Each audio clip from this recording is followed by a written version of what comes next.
So today we'll go over an AMC problem, which is from the 2016 AMC 10A, and it is problem 25, so it's a pretty challenging problem. Yeah.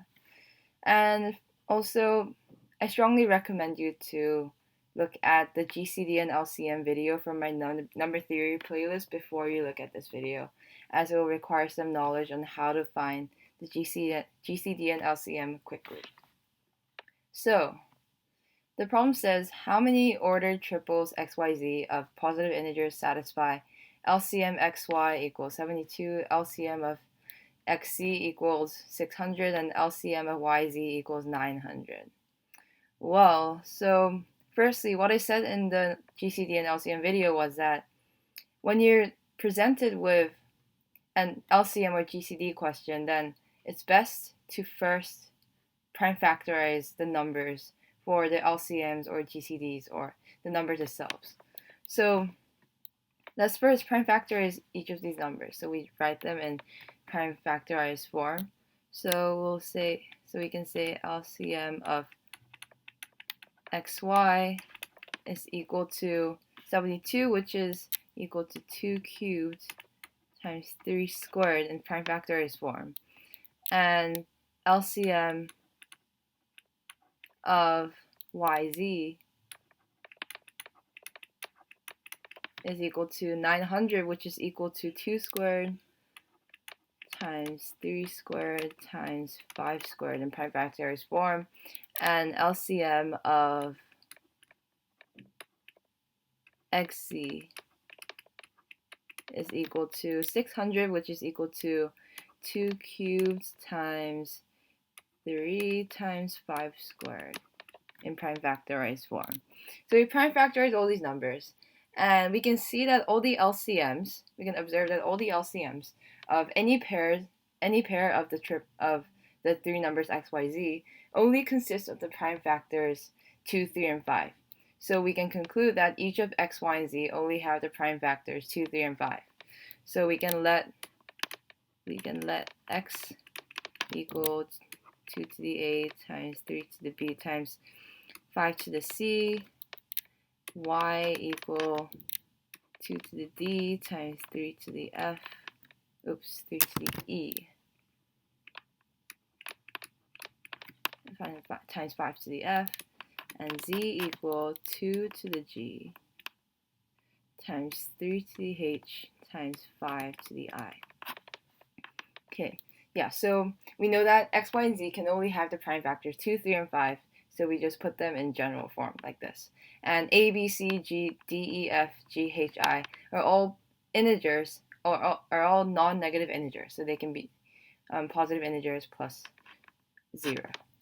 So now, how do we find the LCM? So we recall from the video that we can find the LCM by looking at the maximum powers or maximum exponents of each prime factor in the two numbers to find the LCM.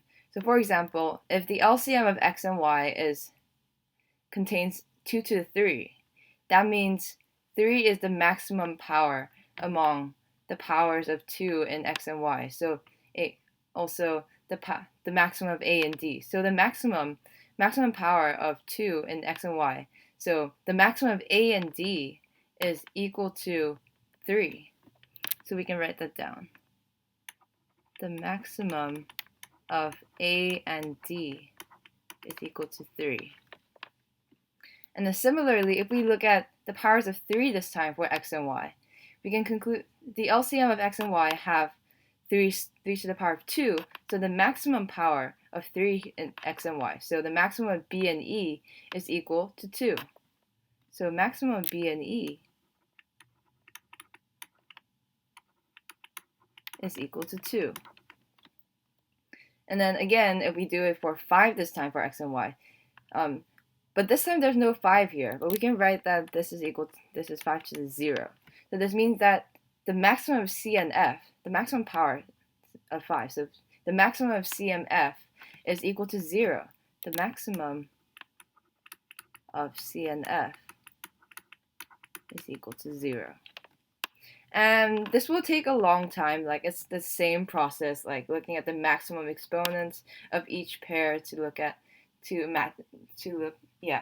getting the maximum exponent of each prime factor between the two numbers to get the exponent of the prime factor for the LCM. So feel free to pause this video and have a go at all of them, because I'll just write down the rest of each of the pairs, like the maximum this equation. So yeah, feel free to have a go on your own to have a practice. Yeah, so I'll just write them down. So if we do a similar process for all of them, maximum of dg is equal to 2. Maximum of E and H is equal to 2. Maximum of F and I is equal to 2. Maximum of A and G is equal to 3. Maximum of B and H is equal to 1. Maximum of C and I is equal to 2. Okay, so now that we have all the information we can get, now we can deduce some important pieces of information for each of these variables. So some obvious things that we can find. Let's get a new color. Okay. So firstly, from this equation, it's obvious that if the maximum of C and F is 0, and we know that all these numbers are non-negative integers, so that means if the maximum of C and F is 0, then it means that both of C and F is 0. So C equals F equals 0. Okay. And now that we know this, we can see from here that since the maximum of C and I is equal to 2, and we know that C is equal to 0, and 2 is larger than 0, so that means I must be 2 in order for the maximum of C and I to be 2. So we can deduce from here that I equals 2. Yeah. So, though we've already found 3 variables. And another thing we can find is if we look at this one. Let's see, yeah. If we look at this one and this equation, we know that the maximum of D and G is equal to 2. So each of D and G have a maximum value of 2. So the largest possible value that D can be is 2. But then the maximum of A and D is equal to 3. So the maximum possible value that D can take is 2. But then the maximum of A and D is equal to 3, which means that A must be 3 for this to be true. So A must be equal to 3. And then if we look at these two equations in a similar way, we know that the maximum of B and H is equal to 1. So the maximum value that H can possibly be is 1. But then the maximum of E and H is equal to 2. So that means that E must be equal to 2 so that this can be true, because we know that H can hold a maximum value of 1. So E must be equal to 2. That's good, because we found 5. We're certain that 5 of these numbers are definitely these values from logical deducing or something. Yeah, so we can write it down. So we know that. Now we know the values of C, F, A, E, and I. So all we're left with is, let's see, B, H, and D and G. So we'll just mark the equations that indicate them. So we're left with B, H, D, and G. So B, H is here, and D and G is here. Okay. So now, because what we're looking for here isn't like, we're not looking for what the values of these things are. What we're looking for is the number of ordered triples of x, y, and z. So these values are fixed.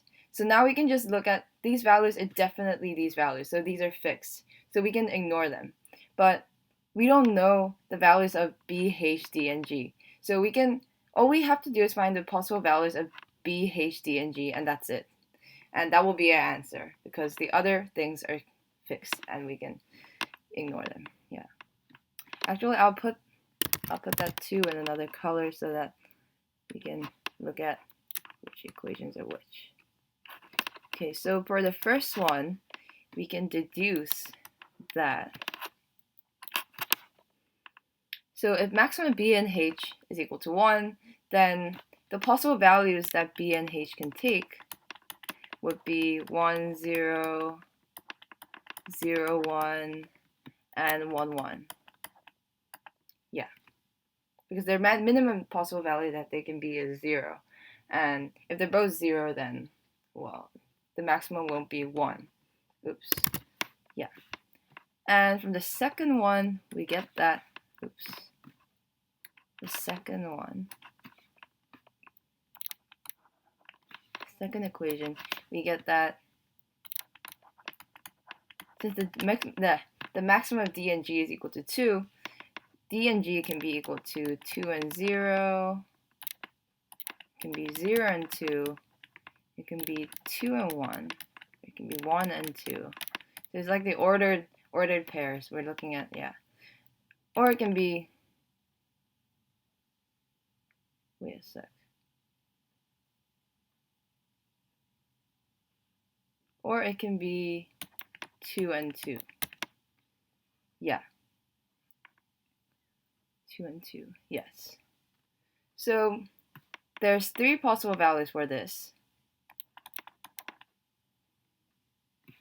And then there's 5 possible values. So 5 possible ordered pairs, and then these are 3 possible ordered pairs. So therefore, the total number of possible combinations for B, H, D, and G would be 3 times 5, which is equal to 15. So 15 possible combinations, and these are fixed, so that means 15 possible ordered triples of X, Y, Z, and 15 possible combinations for A, B, C, D, E, F, G, H, I, which means 15 ordered triples X, Y, Z, which satisfy these conditions. So the answer is A. Yeah, so the answer is A. So yeah, that was a nice GCD and LCM problem. Well, it was mainly based on LCM, but GCDs work in a very similar manner. So yeah. Thanks for watching this video, and there's probably going to be one more video about GCDs and LCMs, but that will be more based on the relationship between them. But yeah, hope you enjoyed this video and got a better understanding of how LCMs work.